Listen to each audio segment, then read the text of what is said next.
So thank you again for joining. My name is Ryan Gensler. I'm the Executive Vice President for CareerWise USA. We're a national nonprofit that got started right here in Colorado about 10 years ago as a public-private partnership with then Governor Hickenlooper and our state agencies, and really founded by a group of business leaders who realized that they were going about talent all wrong. They were poaching from each other, they were recruiting from other states, they weren't looking at their own communities, they weren't looking at their own schools. And when they started doing that, they started thinking, we're pointing fingers at schools saying you're not giving us the talent that we need. But they didn't realize that there was actually a role that they're supposed to be playing in that. You can't just learn how to work sitting in a classroom, not working. That doesn't actually make sense. And when you think about apprenticeship, which is what we'll talk a lot about today, it's an incredibly logical model, right? You learn on the job and in the classroom. You apply the theory that you're learning in practice. That's how we learn most things. It's why doctors have to have a residency. It's why lawyers have internships and fellowships. But really, this fits any model of learning. You imitate, you practice, you observe, and then you put it into your own use case. And that's a much stickier way for our education system to impart knowledge on young people. So we'll talk a little bit more about that today. All of this started about 10 years ago because this leaky pipeline alarmed the businesses that got together, and they realized we've been telling everyone there's one path to success. Go through an academic degree path immediately after high school, follow your course sequences, and you'll be successful. You'll get a job. And the reality is that's not true anymore. And we're not seeing that play out in the data. In fact, it's working for less than 3/4 of our population when you look at it sequentially, and you factor in about 150% of time to complete a post-secondary certificate or degree. So if this isn't working for everyone, there's 75% of the population that have been told this was the path, but then it didn't work for them. What's a better path? And this is really plaguing a lot of our young people and frankly, future workforce. They're facing the 3 A's. They're facing affordability questions and concerns, $1.6 trillion in debt for college. We found that across CareerWise apprentices, where we're creating high school apprenticeship pathways, 65% of our apprentices are their family earner. Not knowing if they have a real sense of purpose in their work or why they're going to school creates anxiety. And then you factor in AI. The thing that's been talked about this whole conference all over the place. 30% of workers are going to be impacted by at least 50% of their normal job by AI augmentation. The durable skills that we know are so powerful are going to become even more critical when communication, curation, creativity, human connection become differentiators, not just do you know how to do a thing. It's not about widget building anymore. It's about how you can engage with your fellow workers to use AI to augment your job and propel yourself forward. That's a new level of thinking because typically we've done a lot of boot camp type task training. We go through coding classes. We have front-end developer courses. We have boot camps for accounting classes. Those kinds of hard skills are less important in the future when you can use AI to automate those things. It's about how you apply those. That's going to be more important. And that's not something you can learn theoretically. You can't just read about that in a book and know how to do that then. You have to get the experience to apply that. So these 3 A's are plaguing our future workforce in a system that's already not designed to support them. And that's where apprenticeship comes in. Apprenticeship happens to tackle all 3 of those things very directly. You are paid. Rather than paying for tuition, you are receiving a paycheck as an employee as a part of your learning. It is competency-based. You're applying skills and assessing against those skills, as opposed to sitting based on seat time in a classroom to get some sort of arbitrary stamp. It's actually applied learning. The related technical instruction is contextualized. When you learn math, it's because you're using that math. When you learn communication skills and practice your English, it's applied in your communications at work. And it's registered. It's certified by a third party to say this was a high quality experience. This individual knows these skills, has applied these skills, has put them to work, and they're validated by an employer who's willing to pay for them to do that work. When you look at all of that, it sets up your career path, takes away the affordability challenges, you're applying your use of AI instead of feeling like you're being replaced by it. It reduces all of the impacts of those 3 A's on our young people. And Colorado has been at that for quite some time, which is why the US Department of Labor selected Colorado for the Future Ready Apprenticeship Center, a center of excellence to help other states build out systems that better link our employers, our educators, and our young people. Through that, we'll be working with 10 states across the country, sharing what we've done in Colorado, what we've learned in Colorado, and also learning from each other to build out systems for more young people to get into registered apprenticeship programs, to help employers better access the local youth and talent that they have, and in a mutually productive way.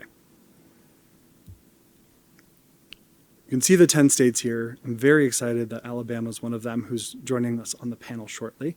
But really incredible states who have all done different components of building out these systems to share these learnings, build toolkits that then can be deployed across all 50 states and our territories as we build out this system. And there's 2 really key pillars to that work. You can think about this as a marketplace, supply and demand. We have to make sure we are readying our young people for the world of work. We have to ensure that they know apprenticeship exists. It has to be a part of our education slipstream. The navigation has to be there. Schools have to be creating curriculum that is based on what employers need, based on the skills that they're seeing required in apprenticeships, for example. And in order for schools to be able to prepare their students for and ready them for apprenticeship or career, you have to have a coordinated sector. You can't have individual employers saying, this is what I personally need, this is what my business needs, and then you create mobility issues. People get stuck in jobs because you trained just for that one thing. Schools can't keep up with the demand if every employer is asking for their own things. We have to coordinate these things as systems. This is how it's been done in European countries that have far better outcomes from a learning perspective, from an employment perspective, and from a connectivity perspective. And that's led to greater innovation in many of their sectors. That's the work that they'll be doing as states. And to talk us through some of that, you can quickly QR code this if you want to learn more about the Future Ready Apprenticeship Center over the next 3 years as Colorado works with these other states to build out these tools and resources for schools, for workforce boards, for employers. Sorry, I'm seeing some phones, so I'll hold.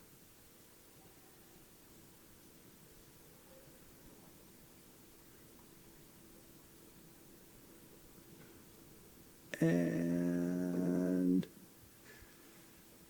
we'll have a conversation about this with our esteemed panelists.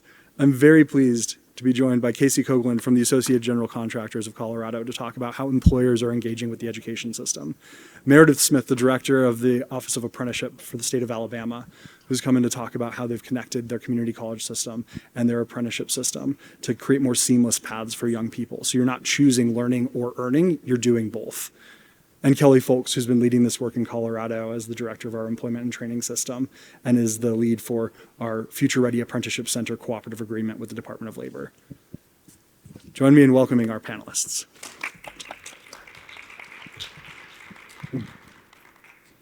Thank you for joining us. Thank you for being here. And thank you all for being here, for being at GlobalMindED. I'll start with you, Kelly, because Colorado did receive this award. You were a big part of that technical assistance opportunity that other states are going to be receiving.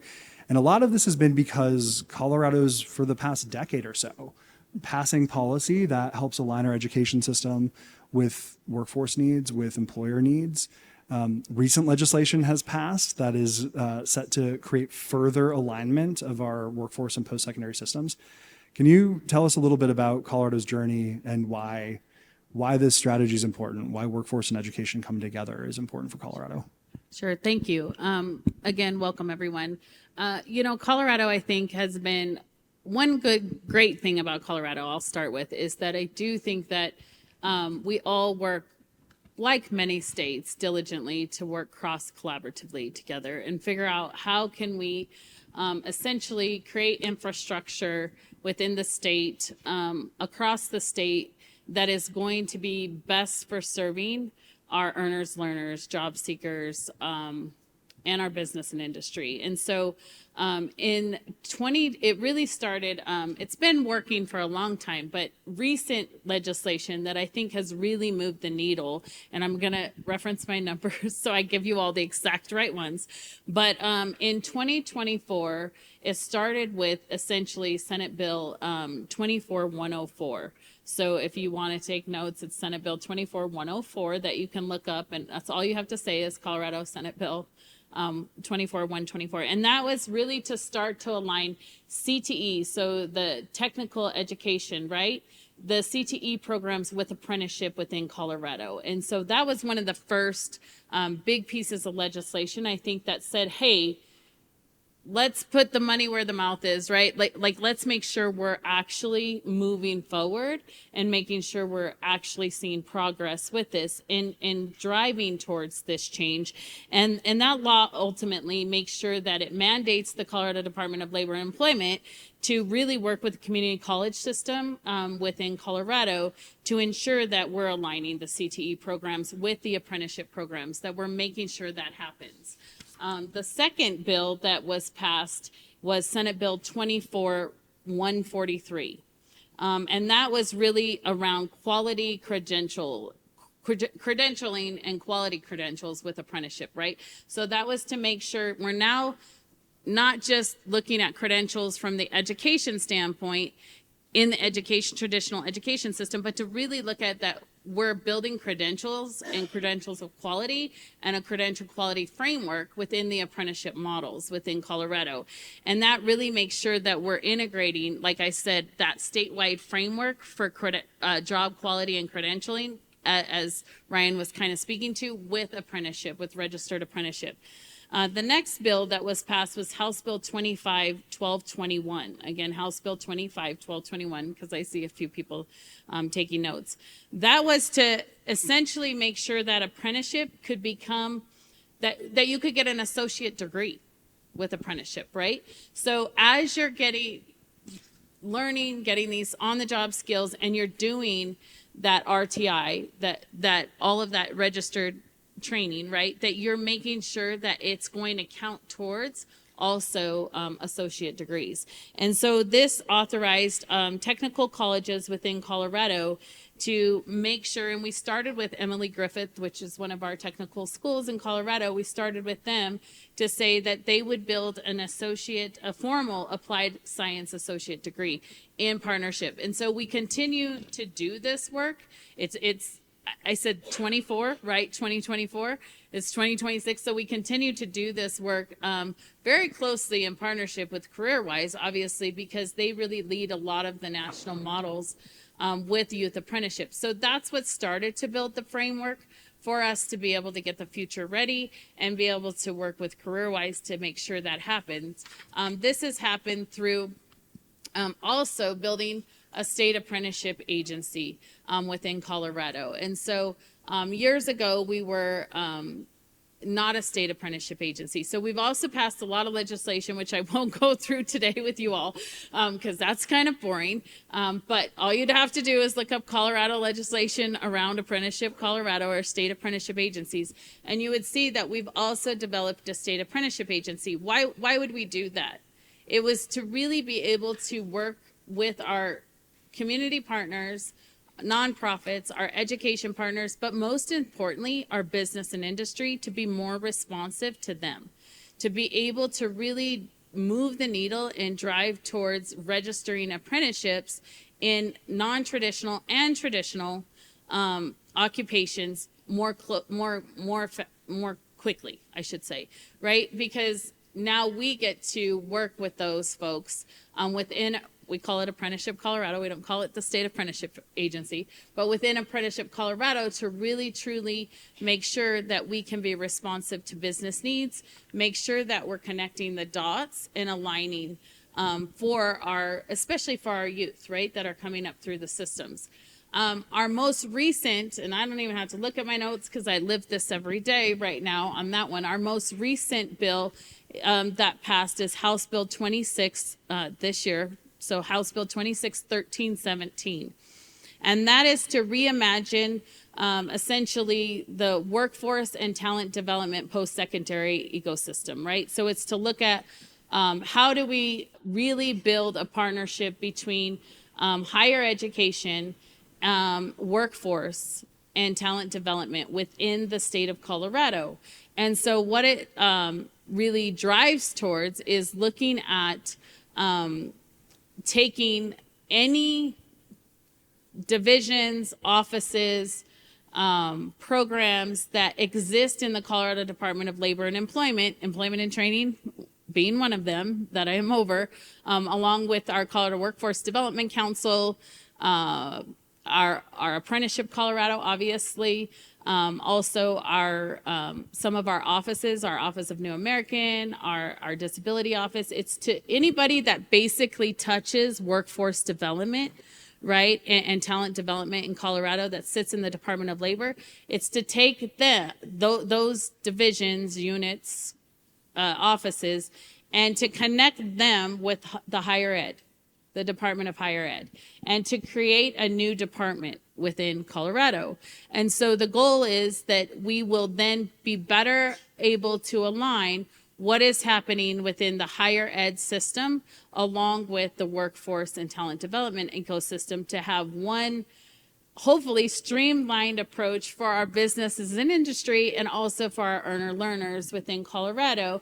And so that we're not really reinventing the wheel, right? Or that, especially with business and industry, that they're not having to feel like there's 10 different doors they have to go to when trying to make sure that they can fill their gaps within industry, right? So it's really to look at that one door approach. And with that, it's also looking at our partners like CareerWise to say, how does our key partners, our nonprofits, other agencies that are doing this work within the talent and development ecosystem, how do we make sure that they're aligned with that work with us as well so we can drive that forward? And again, so it can be more streamlined. So the ultimate end goal is to make it easier, obviously, hopefully, for that earner learner, but also most importantly for our business and industry, so that we can make sure that we're filling those gaps. And in Colorado, one thing that we have a phenomenal education workforce that is educated. Unfortunately, we lose that workforce, right? A lot of times the talent leaves. And so how do we hang on to our talent? How do we grow our own?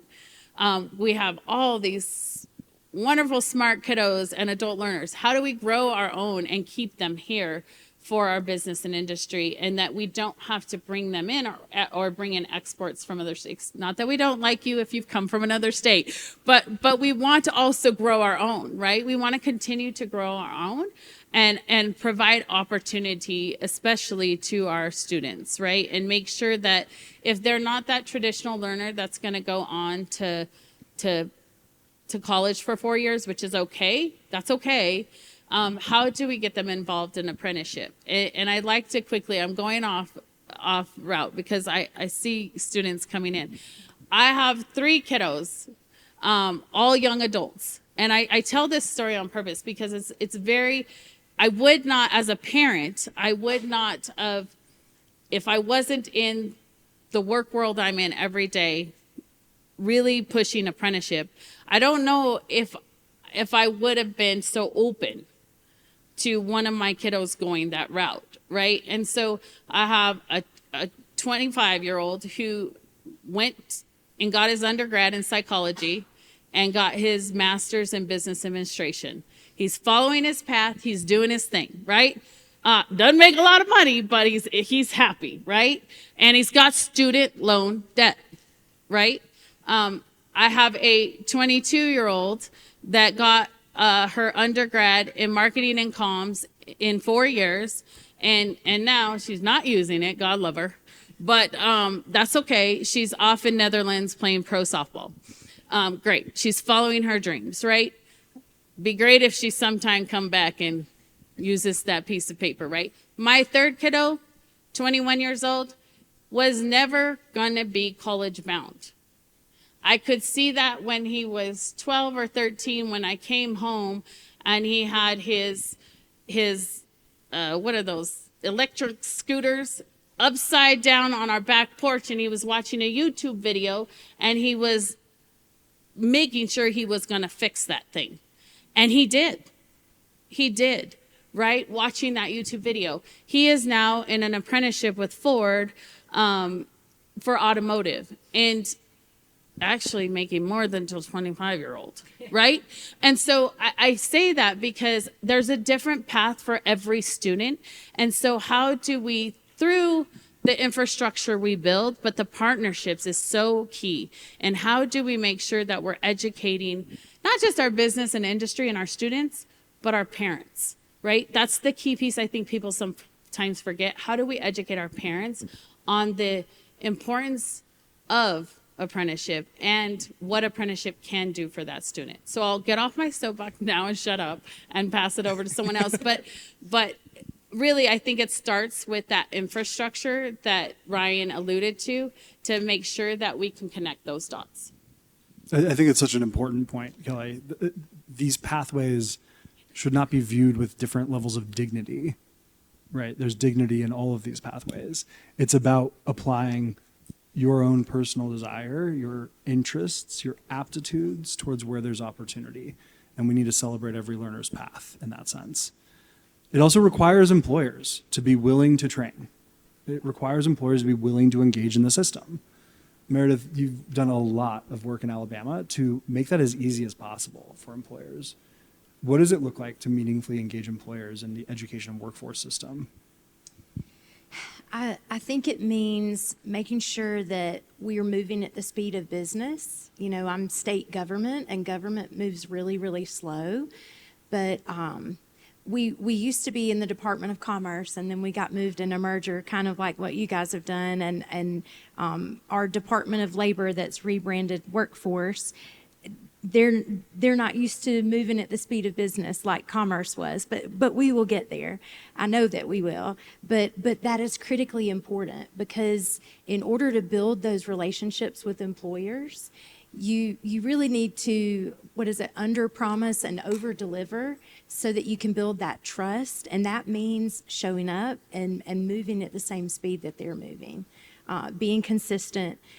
And, you know, I'm a former educator, so I think I can say this. I'm assuming, other than the students in the room, that most of you are educators. Sometimes we were guilty of building what we thought employers needed and then giving it to them and saying, isn't this what you wanted? But you have to go where the employers are. Don't bring them to you. Go where they are and listen to their needs and be responsive to their needs. As educators, we're not always used to that. You know, we develop the curriculum, and you get what I'm saying. But I think those are ways to really positively engage employers. And could I add a couple of other things? I have so much to say about what both of you have said. So Ryan mentioned the Future Ready Apprenticeship Center. Alabama is so proud to be part of that initiative, as well as the Education and Apprenticeship Accelerator. So, and thank you for having me here today. But a lot of what we've learned is, and you touched on this, the importance of the employer viewing themselves as a co-producer of talent, not a consumer of talent. After you get them ready, then they get to just take them on. They have to be part of this. In fact, they need to lead this. And so employer engagement that is strong includes giving them opportunities to lead the work. Such an important point. And just one quick follow on to that. You recently, we're here at GlobalMindED, you recently went to Switzerland. Much of what Colorado has learned was built off of the Swiss system. How did you see employers showing up and engaging in that system that was different than what we're used to here? Oh, it's next level. And they told us, like, you can't cookie cutter and take this back to the U.S. We spent 30 years building this. And so that's part of what the Future Ready Apprenticeship Center and some other national projects we're working on. We're trying to figure out, how do we do this better in the United States?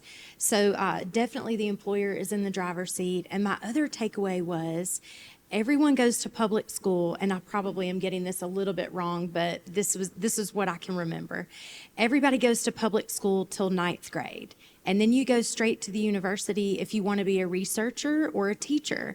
Everybody else goes to work, and we got to hear from some apprentices. So let's say I'm a 10th grader, and I know I want to be in finance. So you spend 9 weeks in loan processing, 9 weeks in investments, I don't even know, 9 weeks in HR, and then 11th grade year, you do an internship in that thing that you have pretty much decided, all right, this is the specific thing I want to do. Then you go to school for that thing while you continue working, instead of what Kelly said. So many of our young adults think they know what they want to do. Then they go pay for a 4-year degree only to find out once they get into the world of work, that's not actually what they wanted to do, right? So I think it's a better use of our time and our money if we let young adults go to work first, figure out what they want to do, then go to school for that thing. And you also mentioned that that we're we work very closely with our college system. So Alabama has the second highest number of apprenticeships that do include degrees in the nation. So I was thinking, I don't know if apprenticeship is kind of new on many of your radar. When you think about apprenticeship, you think about the trades, you think about construction. Most of our apprenticeships in Alabama are construction and manufacturing, but we're working really hard to take that model that has worked in the trades and modernize it into new industries. So we have registered nurse, we have K-12 teacher, we have master's level social work, we have so many apprenticeships that do include college credit and, in fact, degrees. And so it doesn't have to mean not college, but the thing is, it's okay if it does. If you want to be an electrician, your related instruction happens there at your employer on Tuesday and Thursday nights, and there's a journeyman electrician teaching the classes. That's okay too. But it can mean either or. And we see apprenticeship as a way to and through college education. And it is post-secondary education. And I hope we can get to that place where it's, college, military, apprenticeship, it's all equal. That's exactly right. It is post-secondary education, but you're getting paid for it. It's a key distinction there. I do want to just add to that. I totally agree. And I know this is off cuff on that one. I apologize. It's not my turn. But I think what is critical besides what you just said is that when again, living it today with 3 young adults, the 2 that went, and I'm not digging on the higher ed system at all when I say this, but the 2 that went to, they didn't get that on the job learning. And that's so critical and key. They, so my son just started his first postgraduate job, right? And luckily he has a mom in workforce who could walk him through how to interview, all the soft skills, what to expect when he showed up at work for the first day, what to expect at 25 when he's had jobs all his life since he was 14, right? But he's not had that professional job. And so I think what's so key and critical about everything you just said about really making sure that it's built into the post-secondary system, it's being able to give, and I just keep looking at our youth over here, being able to give you all opportunity to actually be in the work world and get that on-the-job training that is so critical because it's so different from the classroom. And what to expect when you show up to work, right? Both soft skills and the actual skills for the job are so critical and important. And I think that's a missing link in the U.S. And that's something we're so trying to work on through this Future Ready and through all of the infrastructure we're building. So I just wanted to echo that, because I think that's very critical to just make sure we continue as we're working with business and industry, education, everyone and quite frankly, hearing from the students, what matters to you all, right? What makes a difference? What would help you all feel like you're more prepared when you have to go to that first job, right? Youth Voice is such an important part of this, and the wraparound supports you provide to ensure young people feel prepared and ready to apply for these jobs, to be successful when they're on the job. Oftentimes our apprentices, this is the first time that they're stepping into a workplace.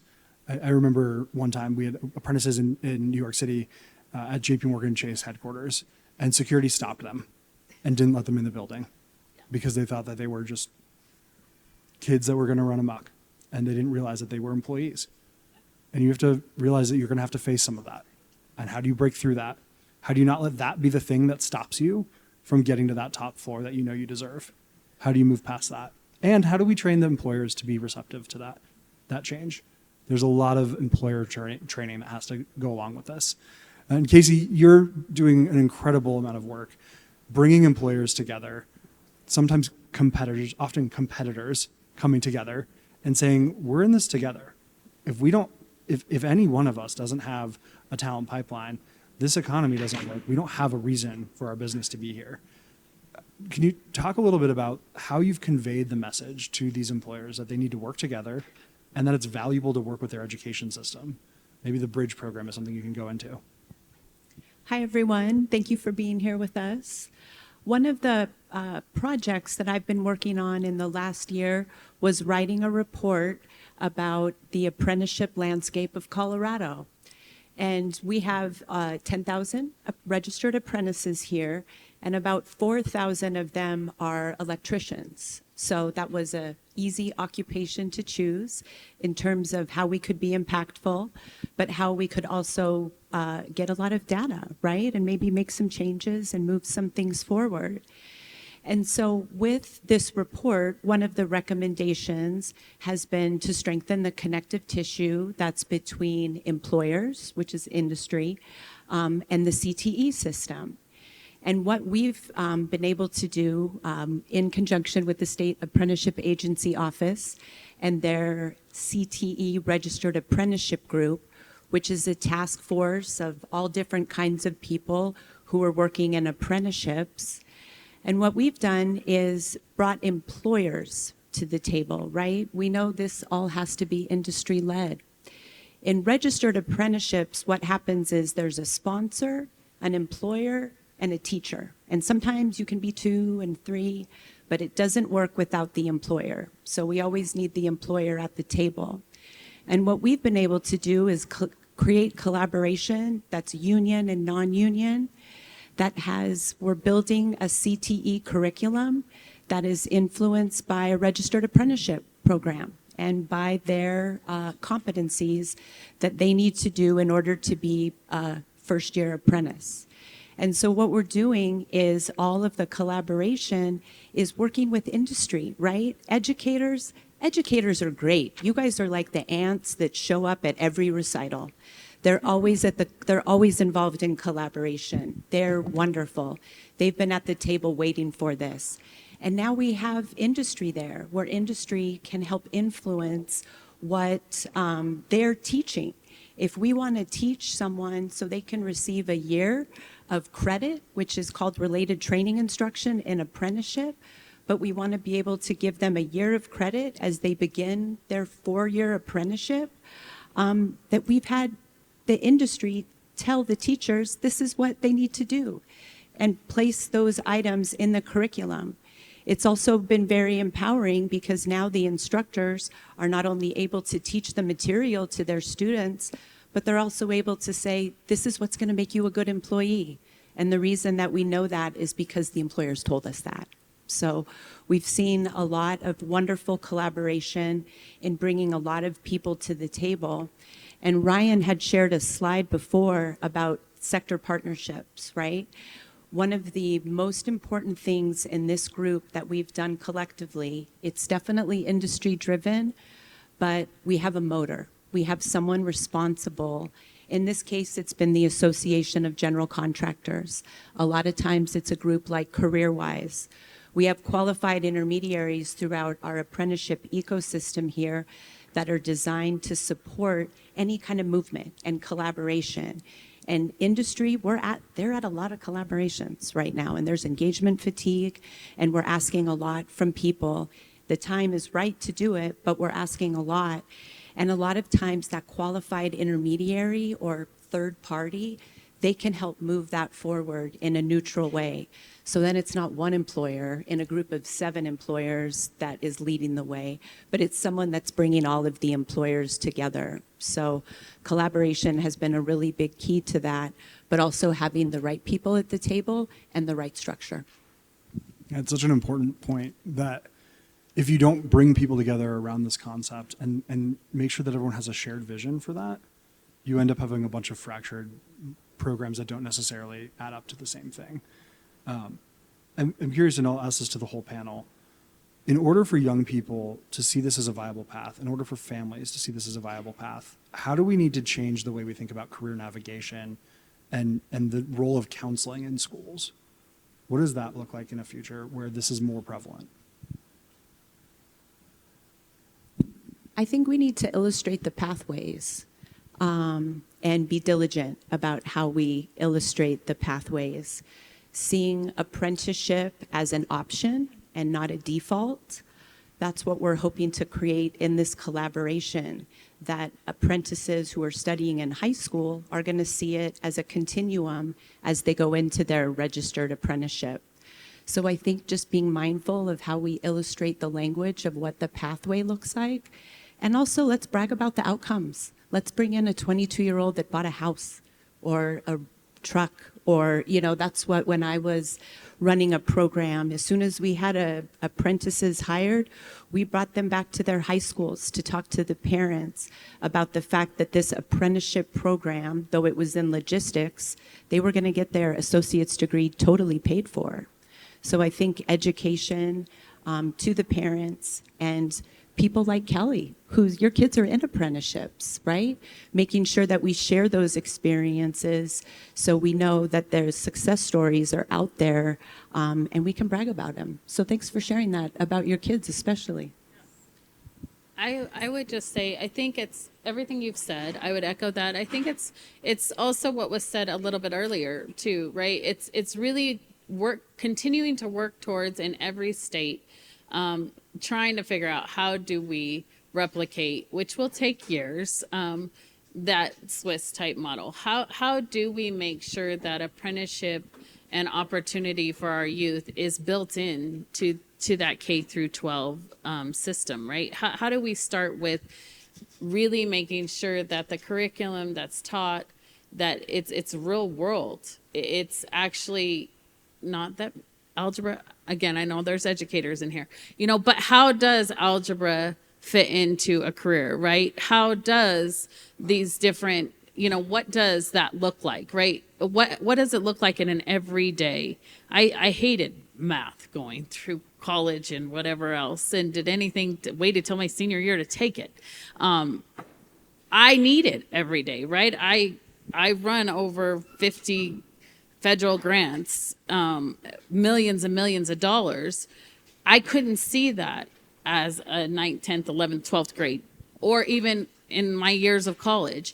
And so it's how do we bring that into the real world, right? Like how do we bring in what it means to actually and have those real world experiences so that, and how do we provide opportunities for youth to actually do some job shadowing, not just the apprenticeship, right? How do they get to job shadow? How do we get to work with them to say, is this the career you want? Is that the career path you want?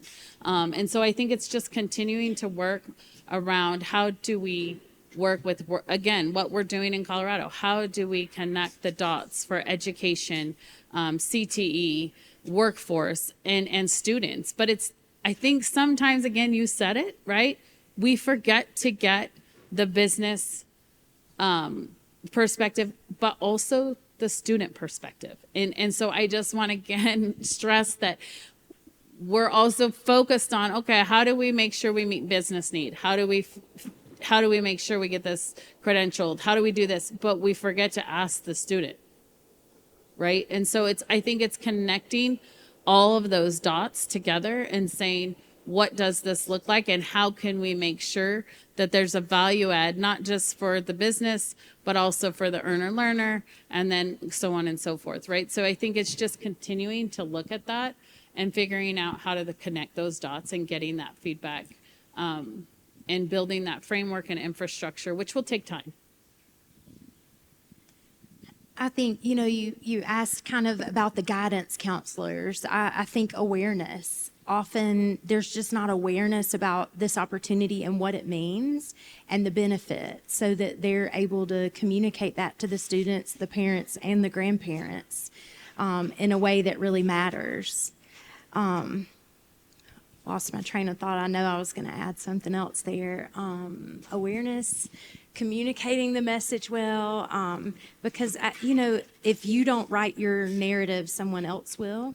So we need to be really intentional about how we are marketing this. I think we do signing days for our apprentices, just like the athletes get signing days. And I was talking to one of our employers, Airbus, but the guy actually lives in Georgia. And he told me that he saw signs outside of high schools where normally the big banner said, like, here are all the universities and colleges that our students are going to. But it has also started including, here are employers where our students have gotten jobs. So that's what I was going to say about, I think we have to be really intentional with the narrative and try to shift things and just make sure that we are highlighting workforce the same way. And I think our guidance counselors get pressure about that. It seems like the only thing that they're rewarded for, and I'm on the outside looking in, is how many university scholarships did you get? And I think that has to change. You just actually gave me an idea based on that. Wouldn't it be really cool if I can only speak for Colorado, right?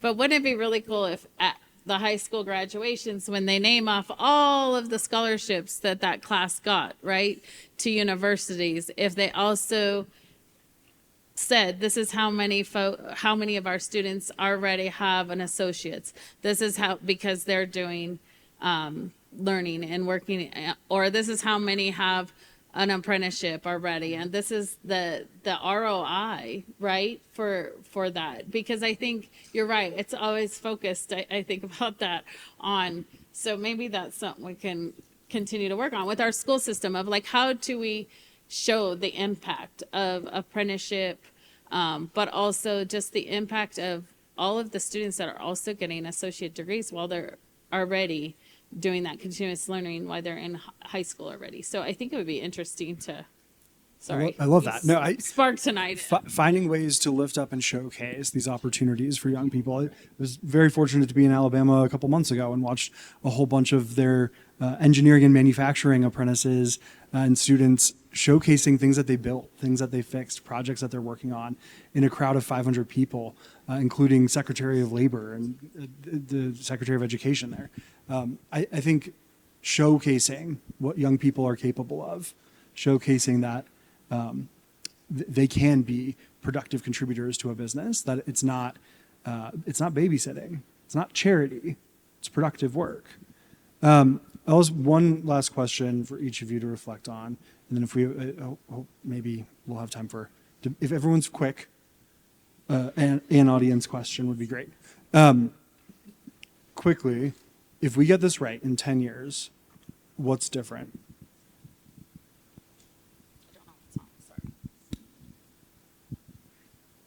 Hello. All right.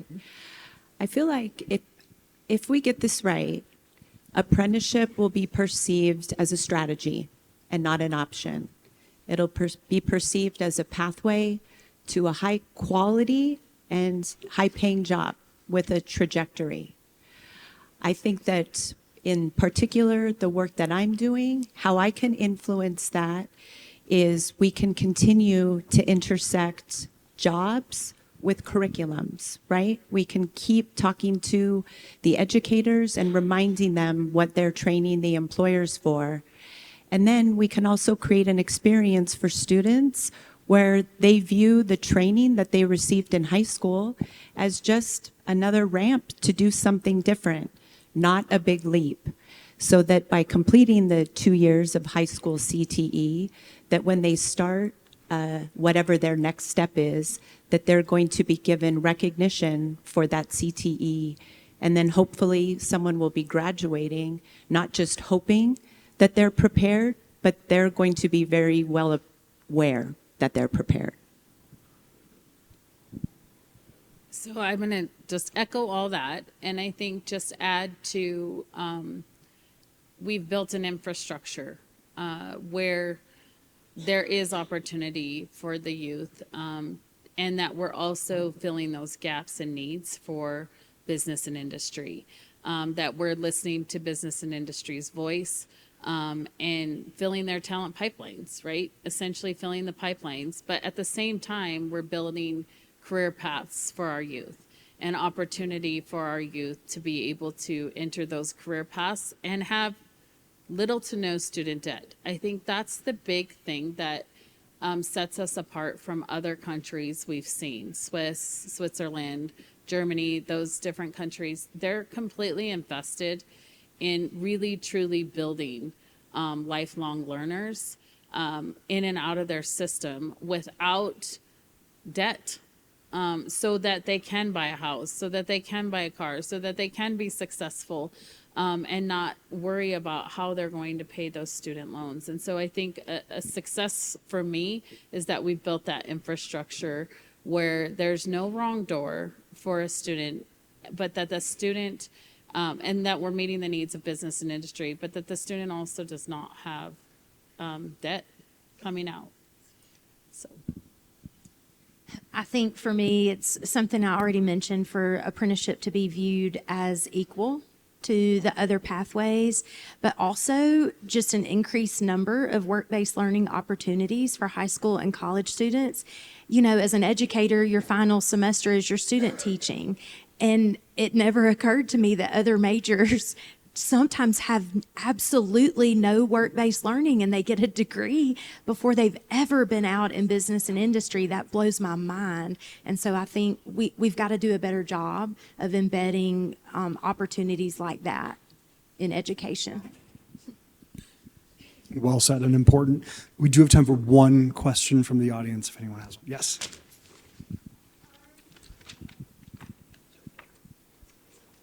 Hi, I'm Joby Muckle. I go to CSU in Fort Collins, Colorado.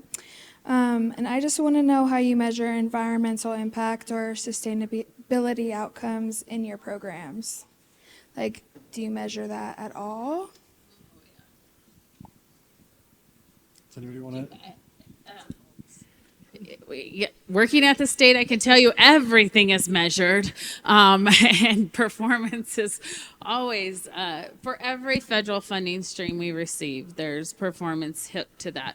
But all joking aside, yes, I think it's very important to us to measure what is the stuff that's not hooked to those funding streams, right? So really, what is the impact for students? What is the impact for and satisfaction rate for our business and industry? Are we connecting the dots? That's what's most important to me. Are we making sure we're filling those talent pipelines? Are we making sure there are career paths for our youth? Are we providing on-the-job training, work experiences? I was chuckling over here again when I said the story earlier. My oldest did not have any work experience in the professional environment. So he's learning as he's going, and such, right? At 25, it shouldn't be that way. So I think for us, it's measuring those types of things, not just, we of course have to measure how many people get employed, what's your retainment, have you retained your job, all those good things, right? Is there a measurable gains in your average wages and all of that has to be measured for the feds, for apprenticeship, for everything that we do. But for me, it's more, what is that satisfaction, and are we essentially meeting the needs? And so that's not always easy, right? We have to reach out to our students, to our business and industry, and ask them, and be ready for that focused, candid feedback, and be ready to be able to shift and then figure out how to meet those demands. And I think you said it earlier, it's being able to be responsive, not in government world, but business world. But I also say that for our students, right? Because you all want and need help now, not to wait for us to write a policy on it, right? So I think, to me, that's what measurable impact means too, not just the numbers, if that makes sense. Join me in thanking our wonderful panelists for sharing their wisdom.